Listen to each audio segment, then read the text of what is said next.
Well, thank you for joining me on Frank Walks. You know, I don't know if you noticed, but the walks actually started on the campus of Notre Dame.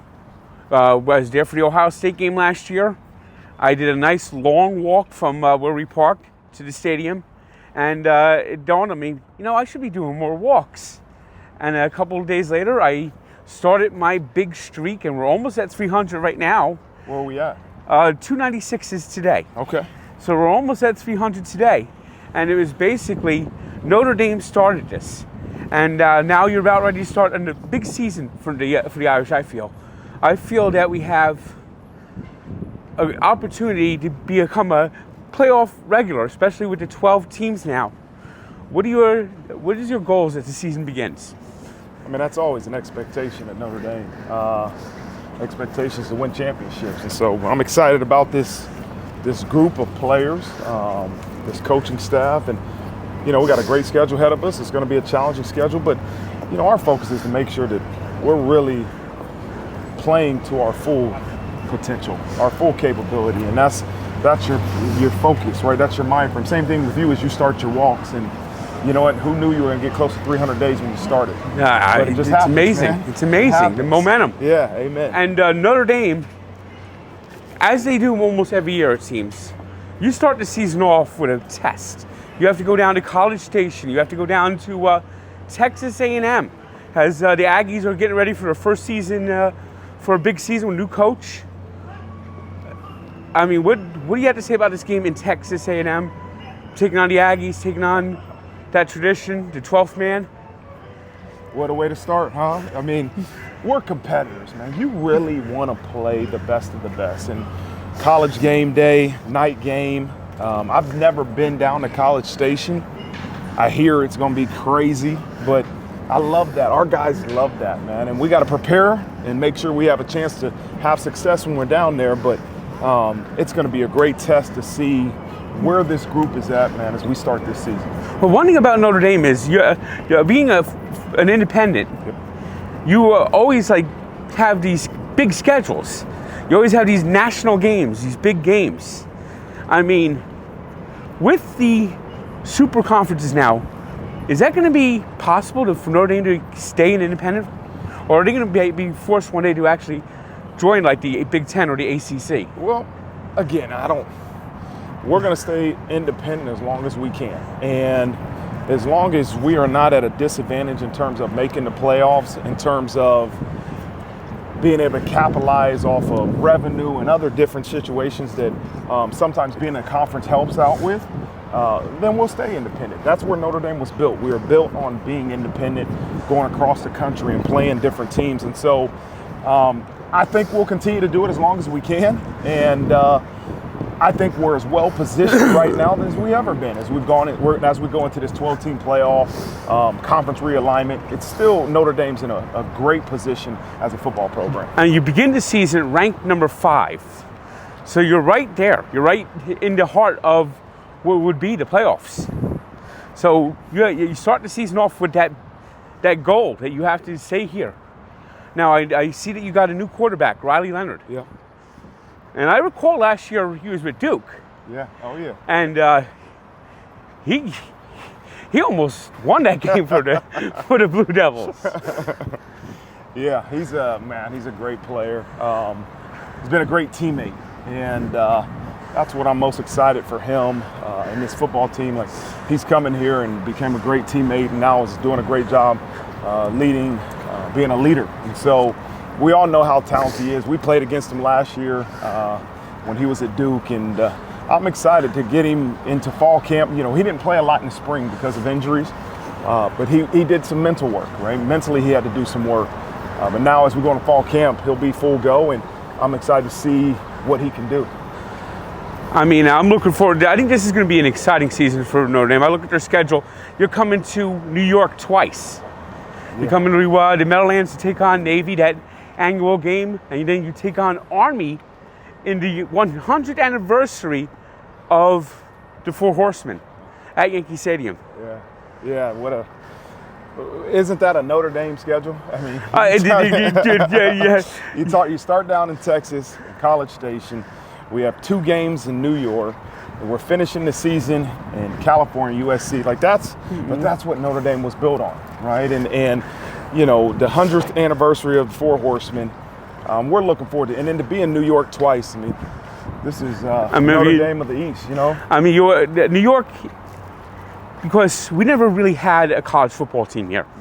What grew up in is was a massive amount of Notre Dame fans in New York is back in the 50s and 60s and 70s, the day after Sunday, they'd have the Notre Dame highlight show. Yeah. And they call them Subway alumnus. And it's always been a big part of it. So it's almost like Notre Dame has been part of New York. And for fans that didn't go to college or fans that didn't have a team, they gravitated to Notre Dame. Yeah. You know, I think it's awesome where there was a period of time where the only game you could watch on TV without having cable was a Notre Dame game. And I think, you know, it starts obviously way before that, but you see a lot of people in that generation being Notre Dame fans, even if they didn't go to Notre Dame, Subway alumnus, as you say. And I think it's a reflection of that, a reflection of them watching Notre Dame football on Saturdays, a reflection of them believing in what Notre Dame stands for. And what Notre Dame stands for to me has always been, they've always gone after like players who are just not just great football players, but great men. They've always gone after players who are leaders. A lot of people who go to Notre Dame end up becoming coaches. A lot of people who go to Notre Dame end up like being like leaders and stuff. And I think that's a big part of what Notre Dame's about. Yeah. Amen. You know, it's just, we still take pride in that till this day, is the holistic young man, the holistic student athlete.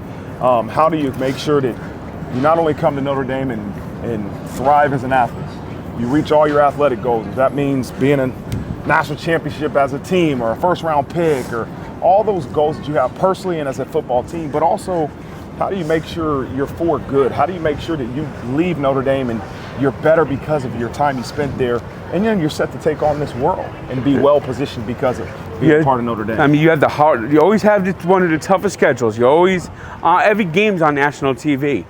And then you have that stadium, the history of that stadium. You have touchdown Jesus looking over, the statues, and of course the big tradition, play like a champion, that sign. I mean, it's a big legacy. We got to get you to touch that. Have you touched it yet? I have not touched the sign. All right, we'll get you to do that, you know, next time you visit for sure. It is, it's an honor. It's humbling every time you walk on campus, but obviously walk into that stadium to be able to sometimes think about, you're walking to the house that Rockne built. You see, we go into the new Rockne gate, all those national championship coaches, the tradition, the history. And it's a reminder, man, we have to uphold that standard.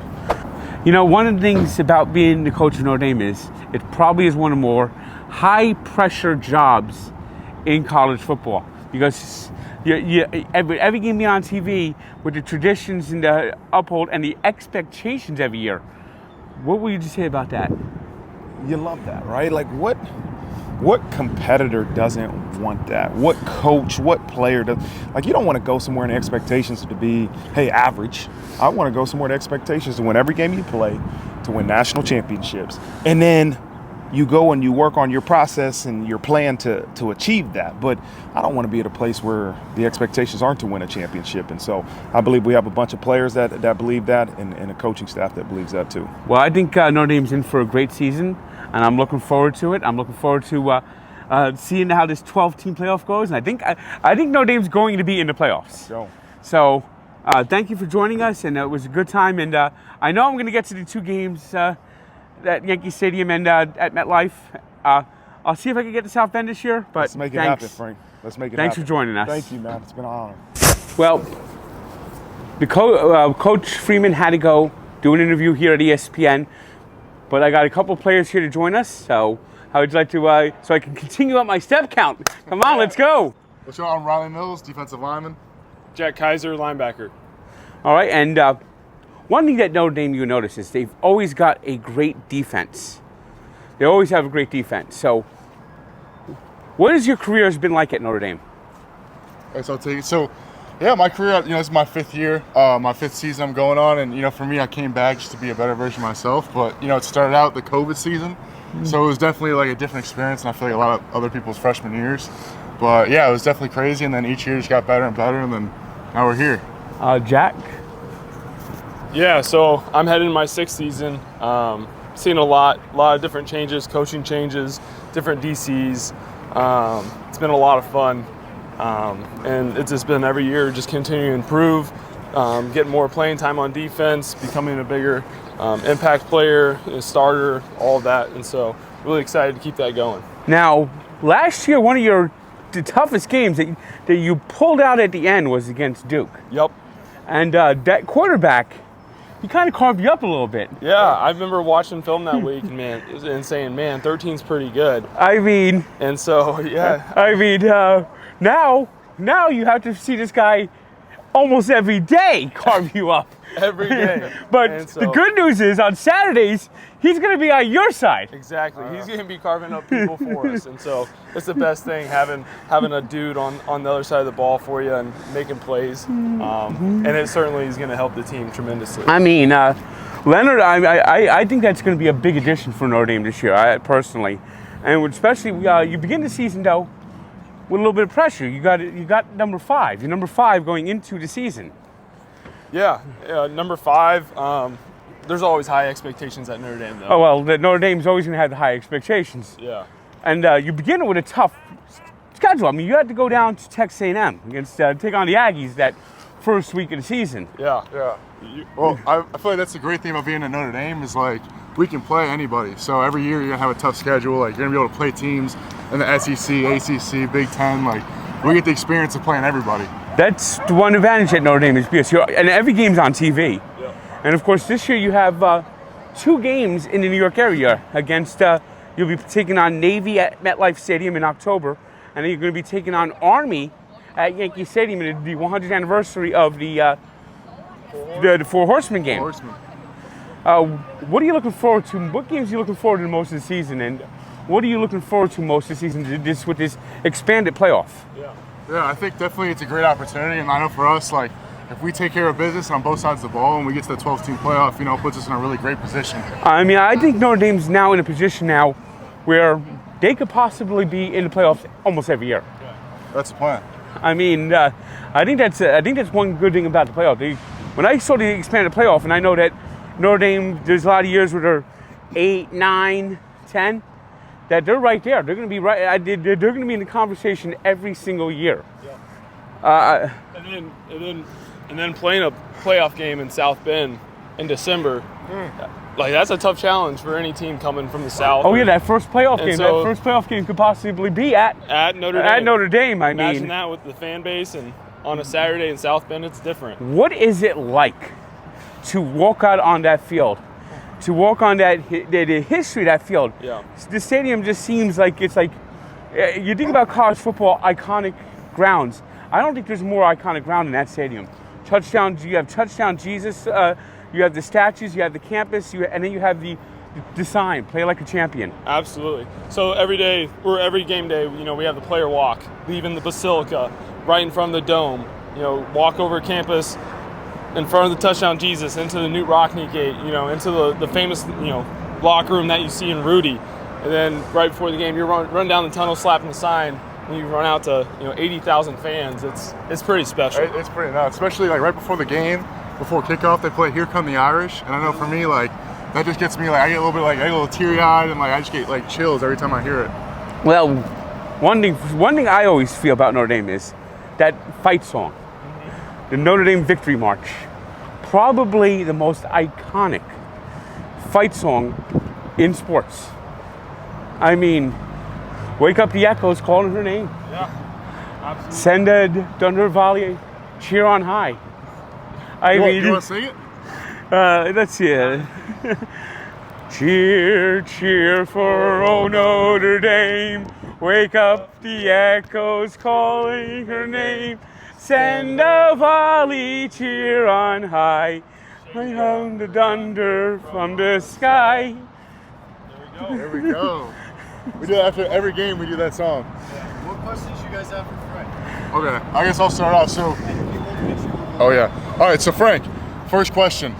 At Notre Dame Stadium, in the end zones, do you understand the significance of the lines in Notre Dame Stadium? The lines? You mean the way they mark the end zone? Yes. I've never understood that, but I've always thought it was interesting that they've had the history. What do those lines actually mean? Okay, so for the lines, they're pointed at 42 degrees, and there's 9 of them in each end zone, and they all point right towards the dome, and that pretty much goes to signify that like we're the Irish, we're coming home, like this is our dome, our stadium. Yep. I never knew that. And then, so again, there's 18 total stripes at a 42-degree angle. The school was founded in 1842. So there's the correlation. All right, let's. Hey, I think we got some really good stuff. Do you guys have other questions for Frank? I got Yeah, one good one. Yeah. Okay, in New Rockney's All-American, the movie way back when, who played George Gipp? Ronald Reagan. There we go. We know the Notre Dame history. I don't know if it was like through his entire 8-year presidency. His Secret Service code name was Gipper. Oh, really? I did not know that. See, we're learning something. So yes, his Secret Service code name for at least part of his presidency was Gipper. Okay. That's good stuff. Okay, can you name all the national championship coaches that won a national championship at Notre Dame? Let's see. I know Knute Rockne, of course. Yep. Frank Leahy. Yes. Ara Parsegian. Yep. Dan Devine. Yep. Lou Holtz. Yep. I don't know. There might be one I'm missing in No, there, but I think that you hit it on the nail. Hopefully we can add. hopefully you Freeman. add Marcus Freeman. Yep. Right. That'll be. Let's get him a statue. Let's get him a statue. But yeah, those are the. I mean, Ara Parsegian, Dan Devine. Ara Parsegian, of course. Dan Devine were there for the years, the Rudy years, and Rudy years. and of course Dan Devine won his national championship with Joe Montana. Yep. And I think the most important question is, was Rudy offsides? Well, you heard the story, right? Yeah, I mean, we've heard it. But We've lived it, right? they're saying that Joe Montana came out and said that the whole thing was like sarcasm that they put him on his shoulders. Yeah. I don't know. I can't verify that, but I do know there had been some review and he might have been offsides. No, but he's definitely a Notre Dame legend. But because Joe Montana actually, I think, was like a third string freshman backup on when it happened. Yeah. You know what's funny is the Rudy game 5 days before my birthday. The day I was born. Okay. Happened like the week, the Saturday before I was born. There you go. That's awesome. Yeah, like I was born the next Thursday after the Rudy game. Got him. Well, obviously your goal is to get in the playoffs this year, to have a big season for Notre Dame, and I think Notre Dame is going to. I think it's going to be a great year for Notre Dame. I think 10 wins again is definitely in reach. Always play a tough schedule. Always play anybody. Going to be every game on TV. And I look forward to a great season for you guys. And I think we're going to see you in the playoffs. So good luck. Have a great year. Thank you for joining us. Appreciate it, Frank. And let's go. Let's get you a game this year. Hell yeah. Yeah. I went last year. You know, the walks actually started I know. on the campus in Notre Dame. Yeah. I don't know if I'll get to South Bend this year, but I'll definitely be at the games at the Meadowlands and Yankee Stadium. Awesome. There we go. That'll be great. You guys show Frank a good 3-point stance? Yeah. Go outside. All right, ready, Frank? You get down, widen your base like this. Put your right foot back. My There right you go. foot. Yeah. Your right foot back. There you go. Other hand down. All right. Pull away on the front hand. All right, get that hand right there, right in front. There you go. We'll go one-on-one. We can just get straight Oklahoma drill. You got linebacker. You be running back. One rep. One rep. What's an Oklahoma drill? Yeah. Straight mono-e-mono. Yeah, no, Frank will pass. Yeah. Yeah, I'm 48, Yeah. and I'm not as big as I used to be. So 35 and I'm small. I'm not as big as I used to be. I mean, I used to be 500 pounds. So Yeah, you're doing great. Yeah. We've been following your progress. Really proud of you. well, Big thanks. fans of you. Yeah. Big Thanks. fans. So Thanks for joining us. And Yeah, thanks for having us. Yeah. yeah, It's been awesome. I can't wait for the season. I think it's going to be a great year for Notre Dame. For sure.